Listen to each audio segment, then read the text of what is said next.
ভালোবাসা নিষিদ্ধ নয়, কিন্তু ভালোবাসার মধ্যে নৈতিকতা থাকাটাও জরুরি।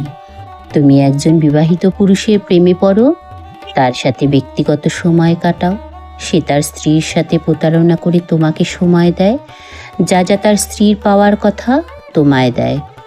একদিন তোমাকে ছেড়ে সে চলে যায়।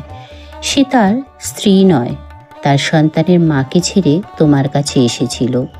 সে তোমাকেও ছাড়বে, এ তো খুব স্বাভাবিক। এর থেকে বেশি সেই প্রতারকের কাছে তুমি কি আর আশা করো?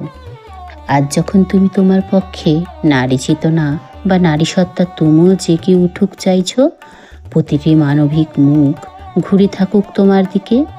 তার স্ত্রীর বেলায় তোমার এই বোধখানি কোথায় উবে গেছিল? নারীবাদ মানে কেবল নিজের অধিকারে দাঁড়ানো নয়, অন্য এক নারীর সম্মান, স্বস্তি ও অস্বস্তিকে স্বীকার করতেও একান্ত প্রয়োজন।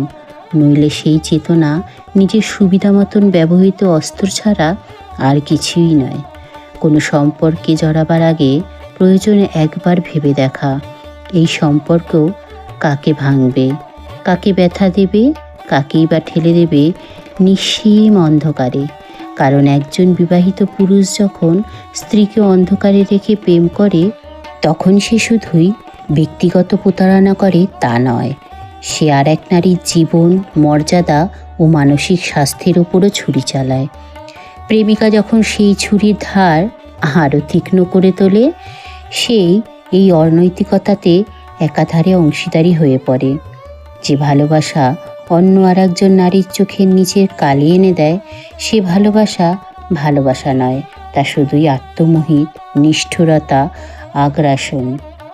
আমি এই লেখায় প্রেমিকাকে দোষী করতে চাই না বিবাহিত পুরুষকে একক খলনায়ক করে তুলতে। আমি কেবল প্রশ্ন তুলতে চাই, একজন নারীর প্রেম যদি আর একজন নারীর অধিকার ভেঙে গড়ে ওঠে, তবে সেই প্রেম কতটা ন্যায্য, কতটা মানবিক, এবং সবচেয়ে বড় কথা, সেই প্রেম কতটা নারীবাদ।